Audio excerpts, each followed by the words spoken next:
Bismillahirrahmanirrahim. Assalamualaikum warahmatullahi wabarakatuh. Perkenalkan, nama saya Nurul Islamia dengan NIM 20 14 10 652 dari Prodi Pendidikan Biologi angkatan 2020. Berkaitan dengan tugas botani rendah, jadi pada video kali ini saya akan menjelaskan tentang seperti apa atau bagaimana daur hidup atau siklus hidup dari lumut atau Birophyta. Oke, jadi di samping sudah ada gambar dari reproduksi Birophyta atau lumut atau daur hidup dari lumut. Oke, karena salah satu karakteristik dari lumut adalah dia mampu melakukan yang namanya metagenesis. Seperti yang kita ketahui bahwa metagenesis adalah proses pergiliran keturunan dari fase sporofit dengan fase gametofitnya. Oke, jadi awal dari proses siklus atau daur hidup lumut itu diawali dengan fase sporofit terlebih dahulu, yaitu di mana sporangium yang sifatnya itu diploid, di dalamnya itu dia akan mengalami yang namanya pembelahan secara meiosis untuk menghasilkan spora-spora yang sifatnya itu haploid, baik itu spora jantan maupun spora betina.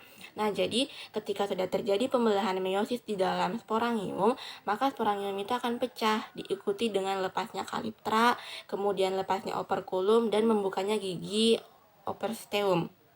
Nah, jadi karena membukanya itu dia akan mengeluarkan si spora-spora yang tadinya itu sudah dihasilkan di dalam sporangium.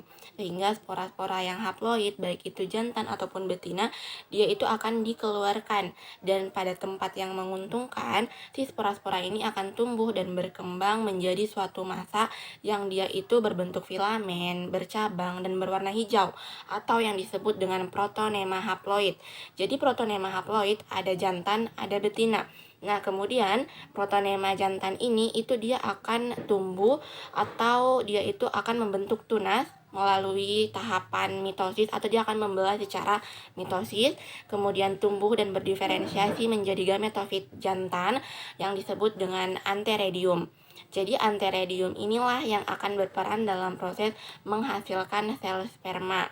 Sedangkan protonema haploid betinanya itu juga akan tumbuh atau dia akan berdiferensiasi menjadi gametofit betina yang disebut dengan archegonium.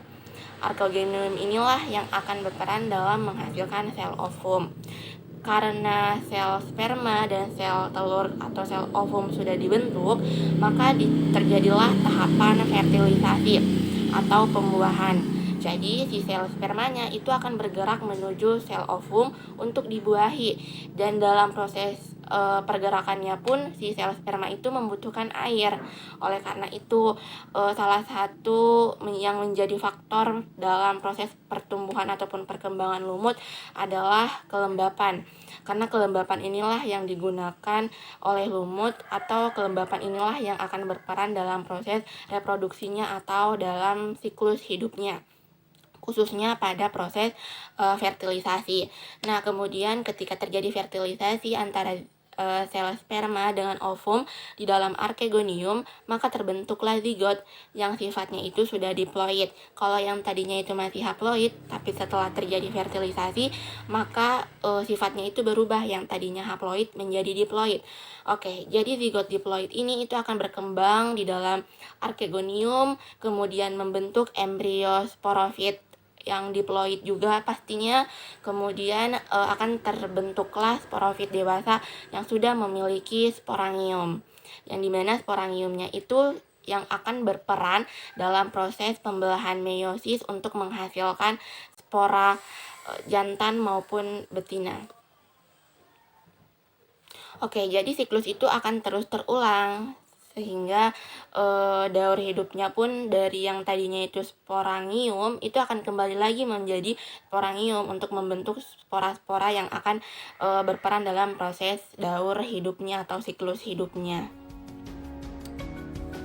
Oke, sekian penjelasan saya tentang siklus hidup atau daur hidup dari lumut atau Birophyta. Kurang dan lebihnya mohon dimaafkan. Wabillahi taufiq wal hidayah. Wassalamualaikum warahmatullahi wabarakatuh.